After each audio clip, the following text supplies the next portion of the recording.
Hello and welcome to The Gaggle, where we challenge and, if necessary, destroy media narratives. I'm George Szamuely. With me today, of course, is co-founder of The Gaggle, Peter Lavelle. So, Peter, we've talked in the first podcast about the interview with Steve Witkoff conducted by Tucker Carlson, and we focused on the situation in Gaza and the Middle East. And interestingly enough, much of the interview was about that. They got onto Russia and Ukraine later on in the discussion, but they spent less time on that than on Gaza.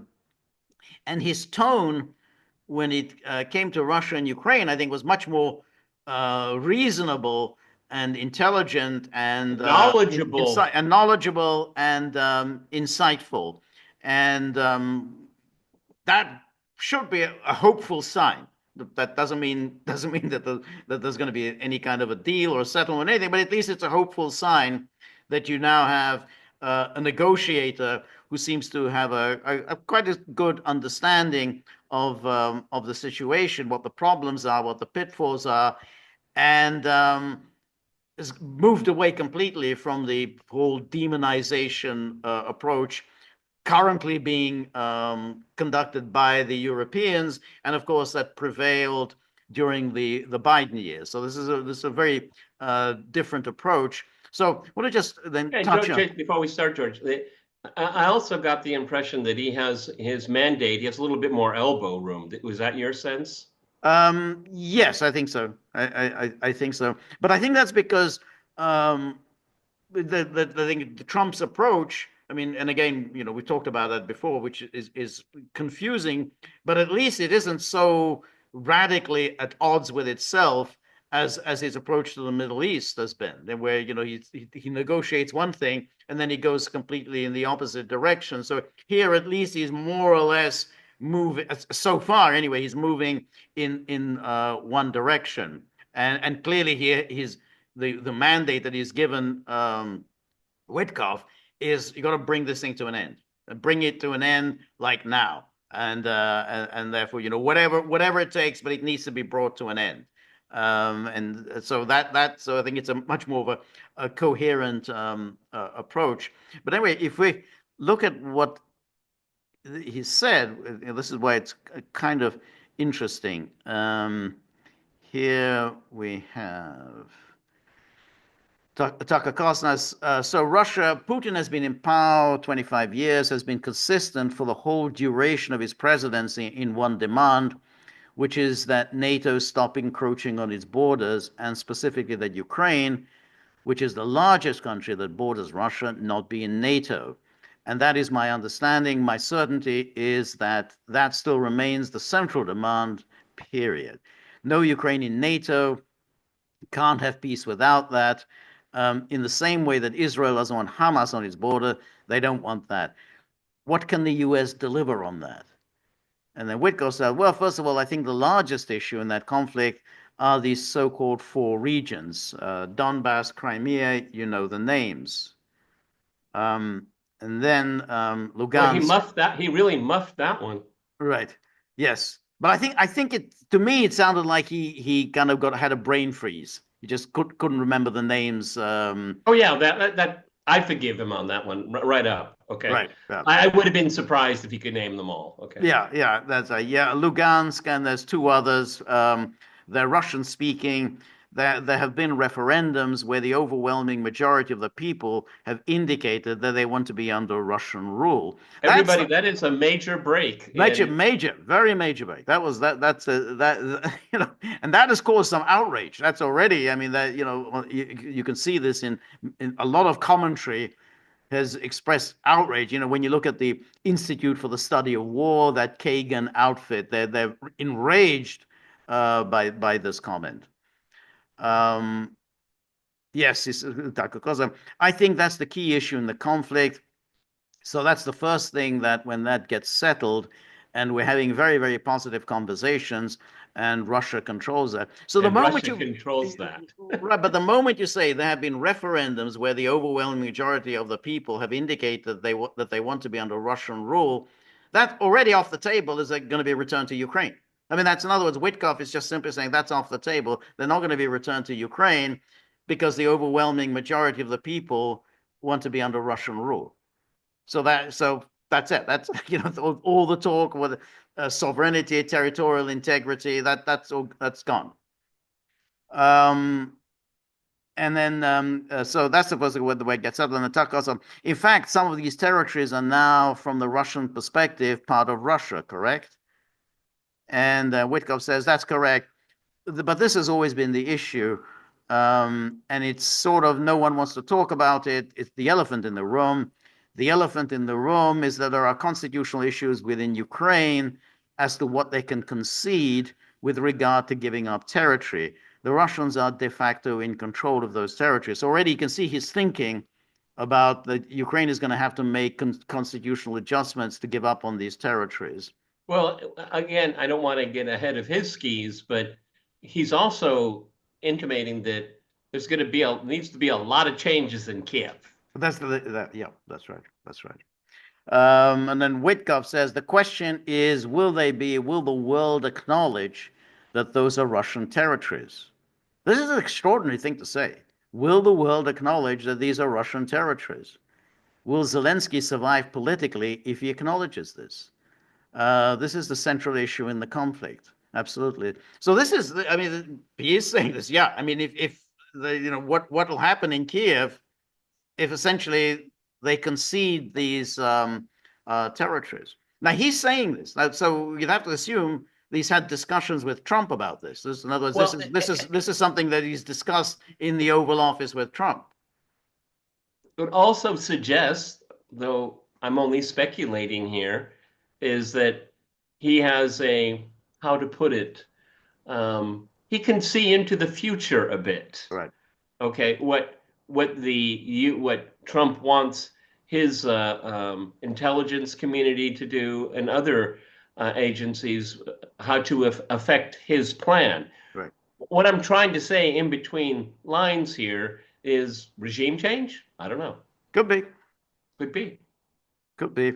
There's a lot of speculation that Timoshenko has been taken out of mothballs, and she seems to be having contacts with the Americans.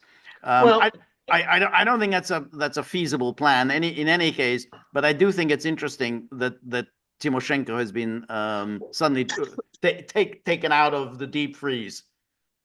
The interesting about Yulia Tymoshenko, she is a real politician. Okay, she's a real Ukrainian politician.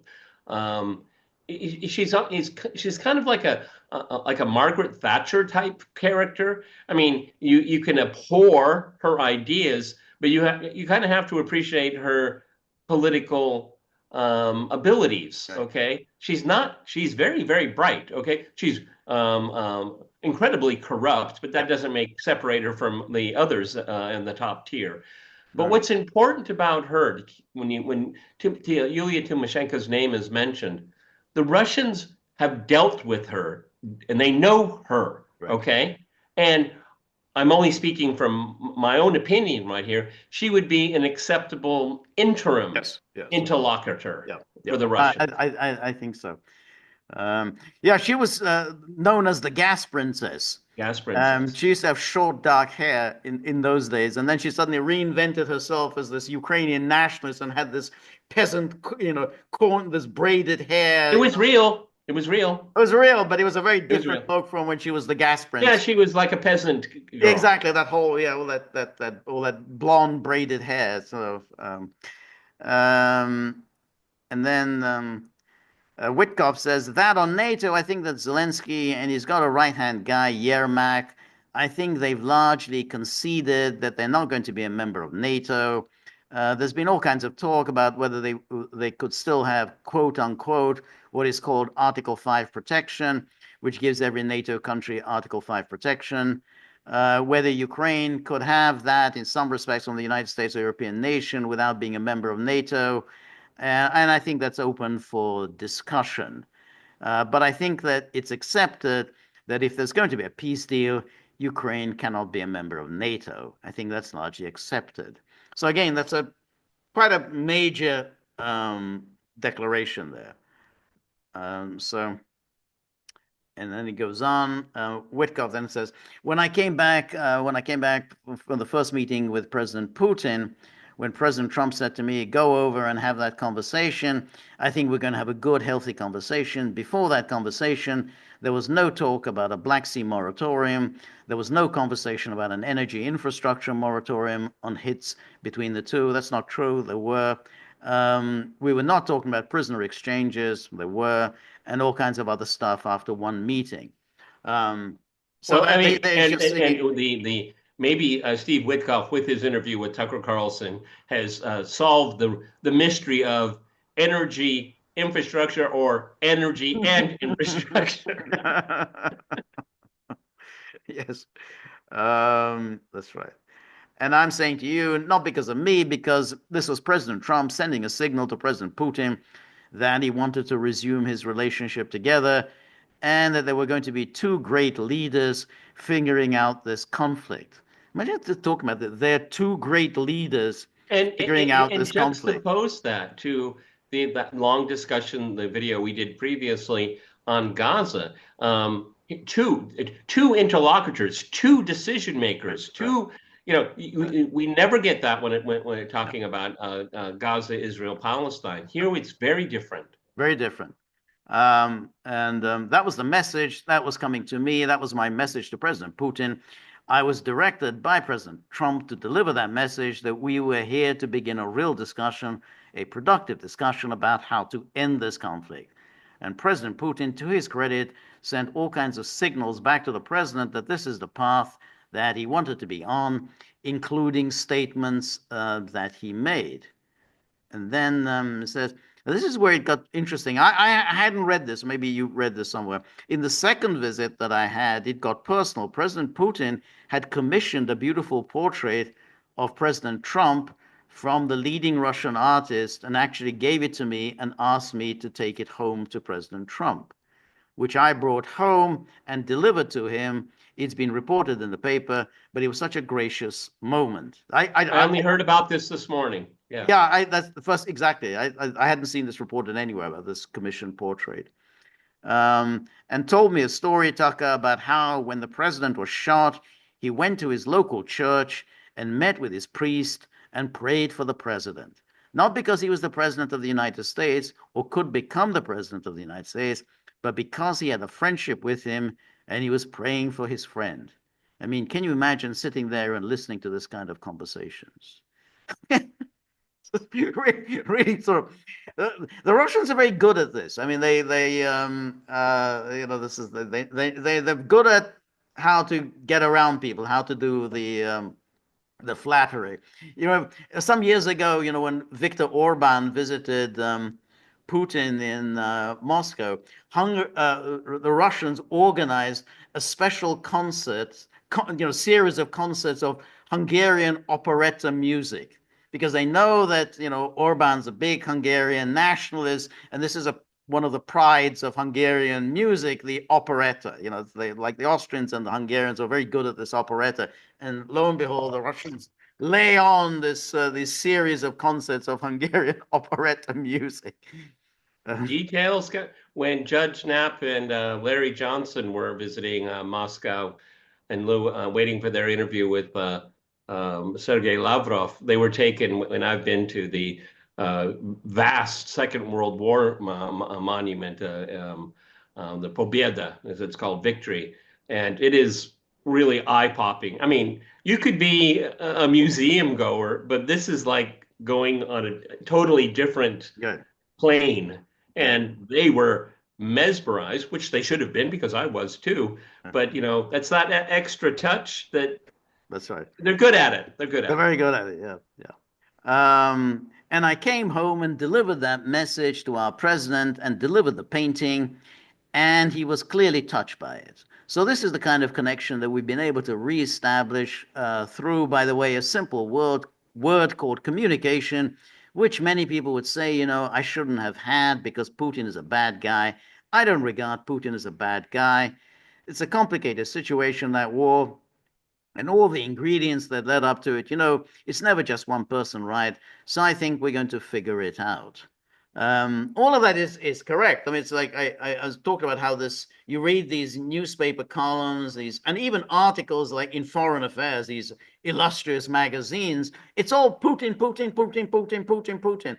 There's never any discussion, well, what is Russia about? What's Russian foreign policy? What is Russia seeking to achieve? It's all about Putin. Yeah, and it's Yeah, always the actions of the Russians. It's never the actions of the West. right. That's another thing. That never comes up. And then Witkoff says they've agreed to it. There will be elections in Ukraine, and I agree with you. I think Zelensky is trying his best. I think he's in a very, very difficult position, but he's up against the nuclear nation, and he's also up against a nation that has 4 times the population that he has, and so he's got to know that he's going to get ground down. Now is the best time for him to get a deal done. President Trump can deliver him the best possible deal he's ever going to get. That's not a that doesn't sound great. That's the best possible deal he's ever going to get. Yeah, but that's a tell. Yeah, That's a tell. that's Yeah. right. That's right. And then Wickler says, I've talked to multiple European leaders, and I've said to them, the more you encourage him not to be proactive in the peace table, that him being Zelensky, proactive in the peace table, the more you suggest that aid will continue without any conditions attached to it. No one says that we shouldn't aid Ukraine today and in the reconstruction later on, but it's got to come with certain conditions. And then goes on. If we're going to give a lot of money to Ukraine, we want to hear the business plan of how this is going to get resolved, because it's an unsustainable business plan. If they don't have a plan for how it gets resolved, we just can't forever give money, because they'll get ground down.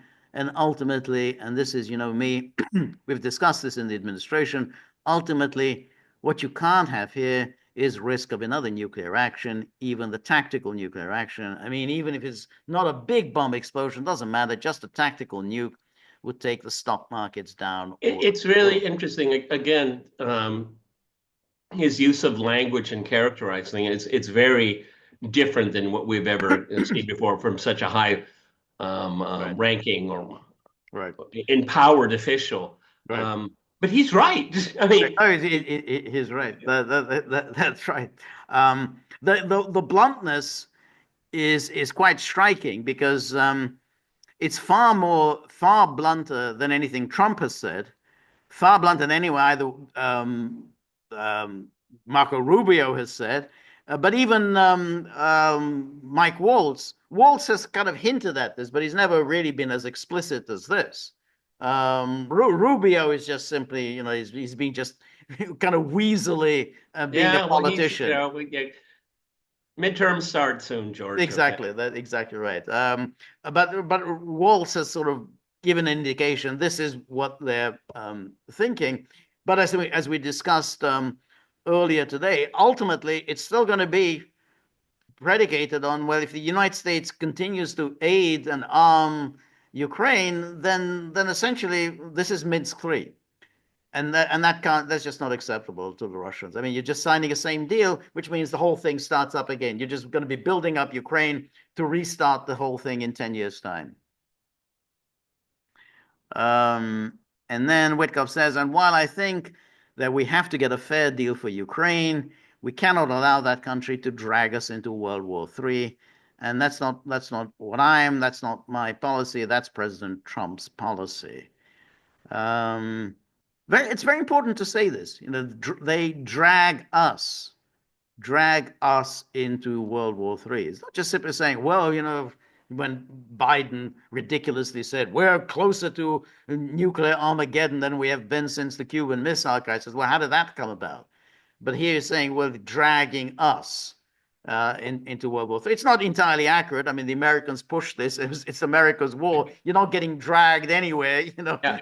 It's just the new administration just isn't interested in continuing with it. Tucker Carlson. Then what is, if I can just say, like, what the hell is going on with European League Keir Starmer saying we're going to send British troops? Their entire military is smaller than the U.S. Marine Corps. the country is dying economically. All those countries are dying economically. Like, what are they thinking? What is that? Is that a posture? Is it a pose?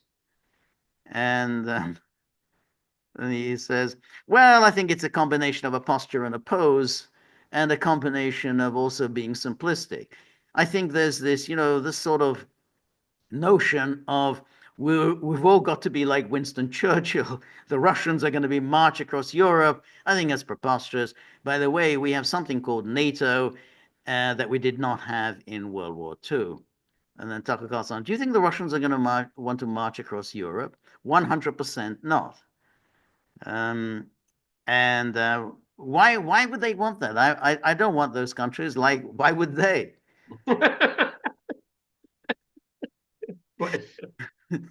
First of all, why would they want to absorb Ukraine? For what purpose exactly? They don't need to absorb Ukraine. That would be like occupying Gaza. Why do the Israelis want to occupy Gaza for the rest of their lives? They don't. Well, I mean, they sort of they want the Yeah, well, territory. They want the they want territory. the territory, but not the people. Not the people there. They don't. They want stability here. They don't want to deal with. But the Russians also have what they want. They've reclaimed those 5 regions. They have Crimea, and they've gotten what they want. So why do they need more? He said Putin's a very smart guy.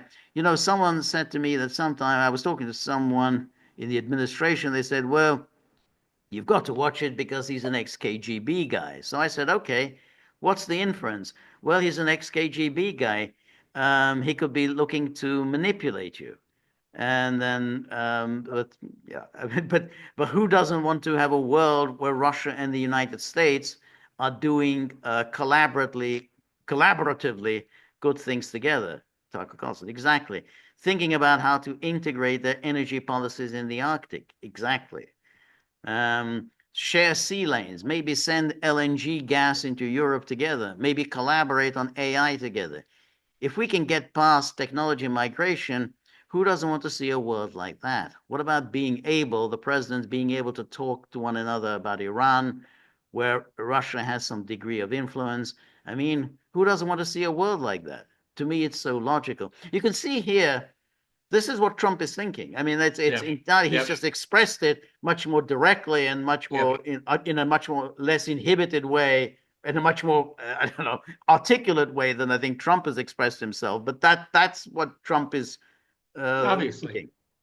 And that's why I mean, you pointed out the difference between how he talks about Russia and Ukraine, where he's feels much freer to express himself, and rather than the Well, convoluted and tight language. also it's very important is that he's not only speaking on Trump's behalf, he's speaking on behalf, speaking as an American. This is a bilateral relationship that he's invested in. Okay, and in the being held responsible or guaranteeing Israel's security is so much different than what we can do with the Russians as the United States and America. It's a very different conversation. He's Right. much more at ease about it too. Yes, exactly. And so Tucker Carlson says, I passionately want to see a world like that, not for any weird agenda other than that sounds great. Why wouldn't you want that? Exactly. But nobody wants that in Washington, says Tucker. And then Witkoff says, I just think that we need to level set the facts and understand what the true conditions are out there. The true conditions in Russia is that it's complicated, and Ukraine, it's a complicated conflict. They've been at each other since World War II. There's a sensibility in Russia that Ukraine is a false country, and that they just patch together in this sort of mosaic these regions, and that's the root cause, in my opinion, of this war.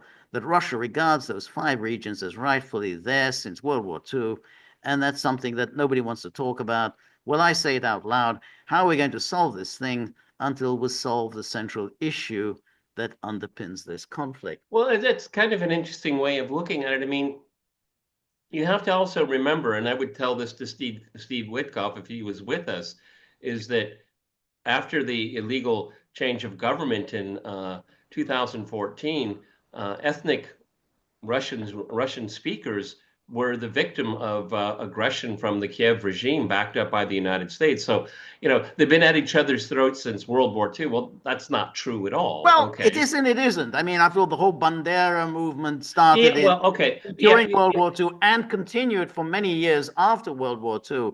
And Ukrainian nationalism really started Okay. Yeah. with I mean, so I mean, it's not wholly wrong. I mean, but Yeah, with but I mean, George, but there wasn't a Banderite ideology that was the central policy of Kiev. I mean, it wasn't there. no, Okay. well, except well, if you think about Khrushchev allowed the Banderites to return to Ukraine. I mean, he basically once he just forgave all the collaborators in World War II. They did return to Ukraine, and he knew perfectly well. Soviet leaders knew perfectly well. A lot of them were just returning to power in Soviet Ukraine.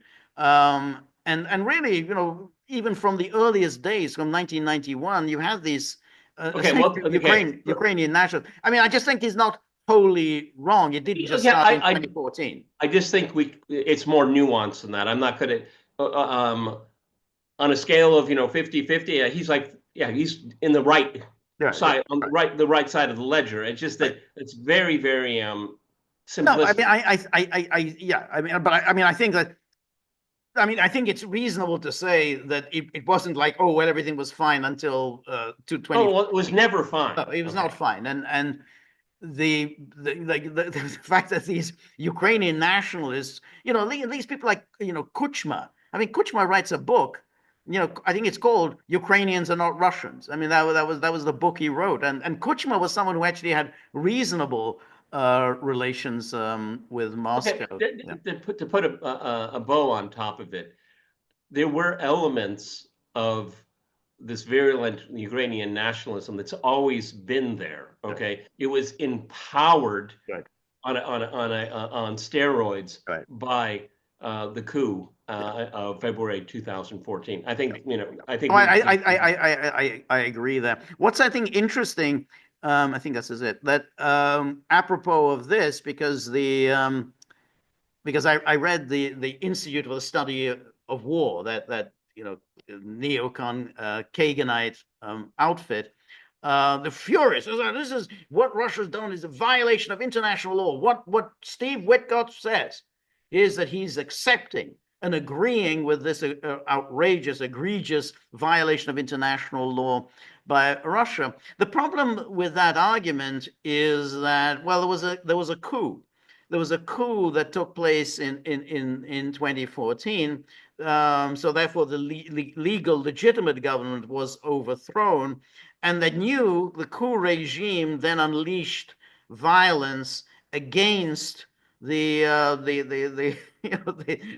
the Russian speaking residents of Ukraine, and so therefore Russia was within its rights essentially to step in order to protect its own Yeah, nationals. It's something that other countries have done. Just simply say, oh, well, this is a violation of international law. Well, you got to, it's a little bit more complicated than that.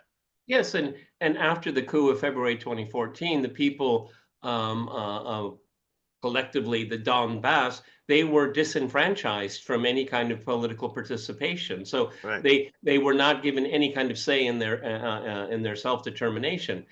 So when you're denied any kind of political agency, the franchise, and they're firing missiles at you, Right.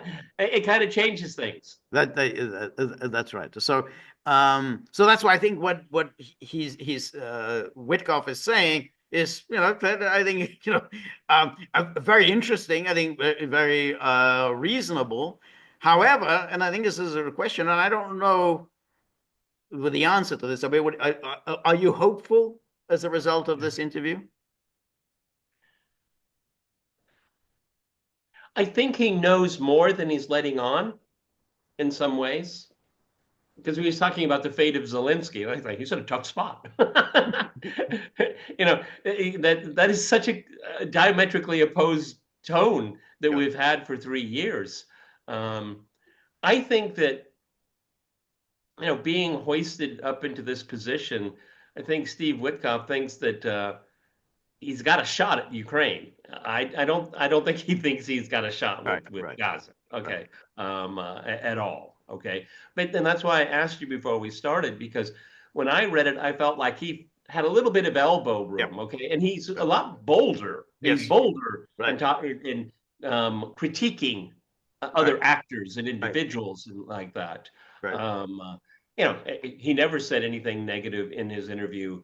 The part with Israel, with Tucker on Israel, there was just nothing really. Right. In the, there was a few, wiggle Right. space, but on this one, he's clear that he is the mediator. He's in the Right. middle of this. Okay, he's Right. not Ukraine's lawyer, and Right. I think that can give me a little bit of hope.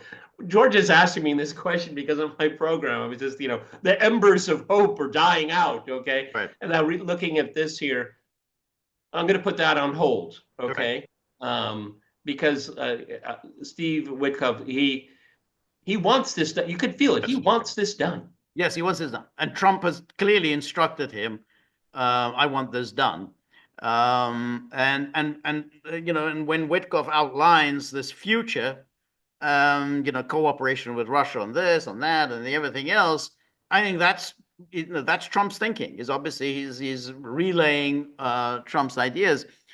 How you get from where we are to there, that's really that's going to be a really tricky thing. Yeah, And but I mean, isn't it interesting? Is that in the interview is fascinating, and I can see why so many people have their hair on fire because Witkoff's approach, obviously mimicking what Trump wants. Russia isn't the problem here. Ukraine is the yeah, problem. See, that is the shift. yeah, yeah. That's the shift. Okay. I think it's very well put. Exactly. He thinks it's Ukraine is the problem. Zelensky is the problem. The Ukrainian politicians not being unrealistic is the problem. The Europeans are the problem with every one of them thinking that they're Churchill and talking nonsense about how the Russians are about to unleash their hordes on Europe. All of that is these are the problems. But that's a very different tone from all the predecessors. The question then is really is still whether Trump has. I mean, the outlines of a peace deal is there. I mean, it's clear that it's there. It just requires the will on the part of Trump to get it done. He's It's saying he wants to get called. it, but he has to be I, bold. I But won't use but the the outlines are already there. I won't use the most eloquent language here, but George, he just has to pull the plug. Yeah, that's right. And then yeah, That's it. yeah, That's it. As compli and once the plug is pulled, parenthetically here, yeah, there's a lot of things that got to be hashed out. right, It'll, even if, in principle, right. we have an agreement, it's still going to take a long time Yeah, yeah, to right, refine it, nuance it, clarification. There's going to be a lot. You have to understand the Ukraine project was the moment the Berlin Wall went down. It's like we gotta fire up the Ukraine project now, right, right, right. and it went, and Yeah, they did, right. and they have made a situation that is so complicated for themselves That's right. in many No, ways. that's right. It's a 30 plus year Yeah, project that they've been working on Ukraine. Very smart. They learned this from the Germans. The Germans, they spotted the Ukraine issue way back, beginning of the 20th century. The Americans took it up on them in 1991. It's a long-standing project. It's not going to be solved easily. But you can see that with Witkoff, with Trump, is that they just say this is nuts to continue with this. Ultimately, and I think Witkoff is saying it. Well, it's going to lead to World War III. It's going to we just keep going down this path. It is going to end in a nuclear conflict. I mean, there's no other way forward. The Russians aren't going to give up. Then this is just too important for them. So if we keep this up, eventually it will be a nuclear war. And I think he sees, and and I think Trump obviously sees this. and his dismissive attitude towards the European, like, well, if it's such a big deal for you, then you take it over, Right. okay? Which I believe that at this point now I think it's bluster, it's petulance, it's temper tantrum. Once Trump stomps his foot and he does it the right way, pulling the plug and all this, everything else in Europe will fall into place. Okay.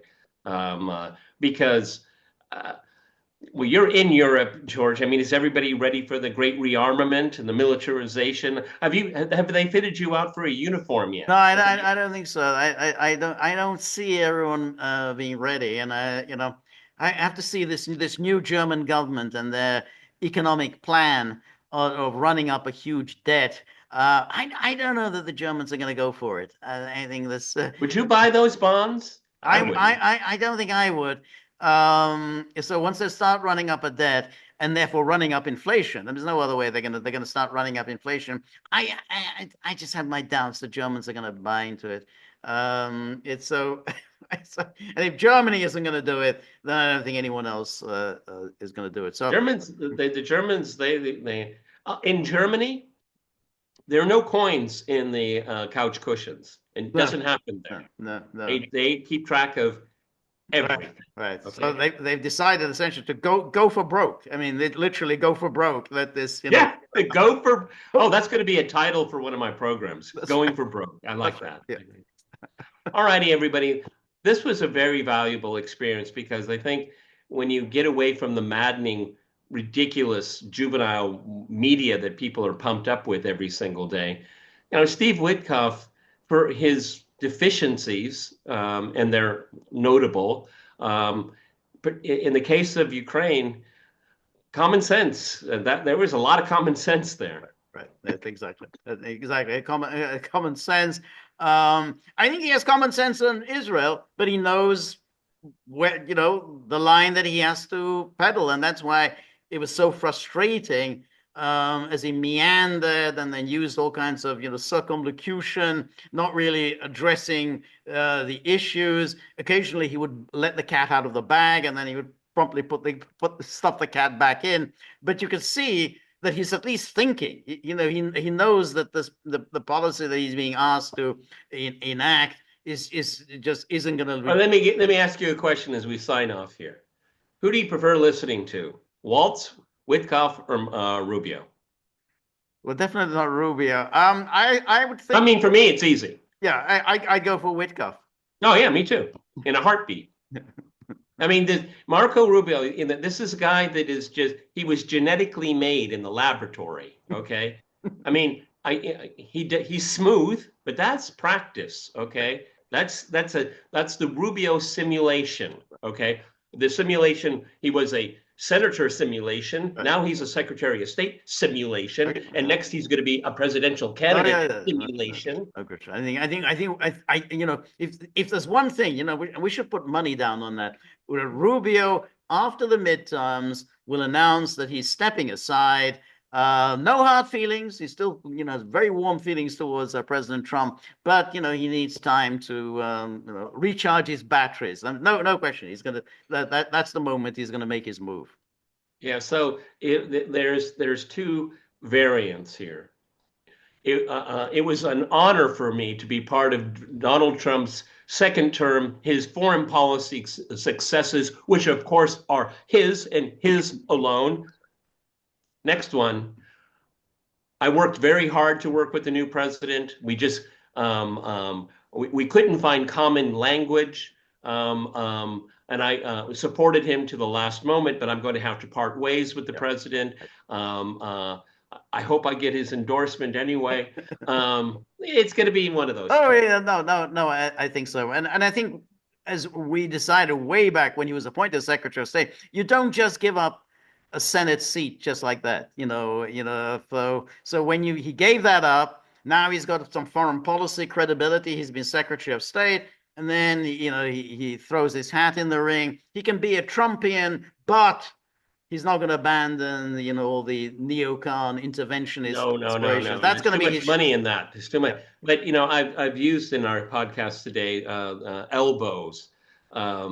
And Marco, all the more reason why Marco Rubio will leave after the midterms is that his target is going to be J.D. Vance. Yeah. Okay, we're going to see, the J.D. Vance. He was brought up too fast. Yeah. He's Yeah. not inexperienced. And what he did in the Oval Office with Zelensky, that's not going to go away. It's Yeah. Yeah. not going to go No. away. It's going to come back. Yeah. Okay, Yeah. Yeah. and No. and what he's going to be doing is he's going to be elbowing J.D. Vance endlessly. Yes. Okay. Yes. No. And anyone else in his way. Okay. Yes. JD Vance is the most obvious one. Okay. I don't think Pete Hegseth is going to make a run, but he might one day. He might one day, I think, yeah, but this probably isn't his moment. But let's remember also that within the Republican Party, there's an awful lot of that kind of old guard who like the neocon interventionist thing. I mean, so he's going to be able to tap into that, as well as point out that Vance he was a junior senator from Ohio, and whereas I've been a senator for 14 years, he had only been a senator for 2 years. Well, and of course, Marco is going to be, smoozing with Tom Cotton, Ted Cruz. Yeah, exactly. I mean, he's going to and this is a topic for a topic for a long video in the future. But there's a really big question. Has Donald Trump changed the DNA of the GOP? That's an open question. Nobody can answer it. Nobody can. No, exactly. Because he's now the top dog. Everybody has to curry favor with him. But what happens when when essentially history moves on and the competition goes for who's facer? Well, we'll see whether Trumpism really has legs on it. We don't even really know. Let's be honest, everyone. We don't even know if J.D. Vance is the heir apparent to Trumpism, if it such exists. The only person that comes close to it is Don Jr. Yeah. Okay, there's no one in the GOP in power in high places that could even remotely claim the mantle of Trump's legacy. No, not one person. No, that's right. So I think we're setting the stage for 2028, which I think is going to be a crowded field. I mean, there's going to be a number of figures who are going to throw their hats in the ring, and everyone assumes, they're all going to pretend to be Trumpians. I don't think that's all the case. Well, it's so early. We're not even past the first 100 days, and you have to remember, everyone, believe it or not, the Democrats, they're not dead. No. Okay, No. They're on the back foot. Right. I'm enjoying it immensely here, but they may, and they have to. They have to have a post-mortem. This is a George McGovern moment for them. Okay. Yeah. We'll see if they can do it. AOC, I don't know. That's a different topic. Right. Anyway, everybody, it was refreshing, interesting, bizarre. Steve Witcoff. Okay. I think interesting and stimulating and something different. So it's like it was very different from what we've. Maybe he's the one that writes Trump's tweets or truths on this. Here. We're trying to find the origin story. Okay, it certainly isn't the auto pen. Okay, we never talked about that. Okay, no. All right, but I gotta go. All right, everybody, this is the Gaggle with Peter and George. We're on Local, so please go to thegaggle.locals.com. We just did finish our mega round here Sunday evening for me, at least in Moscow. And tomorrow we have a live stream. I will say 3 rosaries in the morning. Hopefully we'll be all right, 10 o'clock Eastern time. And then on Tuesday, George goes solo. And exactly. So in the meantime, you've got to think about the situation with the tip jar. The dogs are really getting very angry. I mean, they really just want to sink their teeth into anything that moves. So whatever you've got, anything, any loose change, paper, Bitcoin, whatever you've got, everything into the tip jar. That's the way the dogs are thinking. Not us. We're not materialistic, but they are. So we're very grateful for all of your help, friendship, and support. The more you're able to donate, the more of these videos we can make, the more we can improve on the technology, and above all, we're gonna somehow try to appease the dogs for a little while. It's really getting ever harder. So remember, if you like the gaggle, please like, share, and subscribe. See you soon.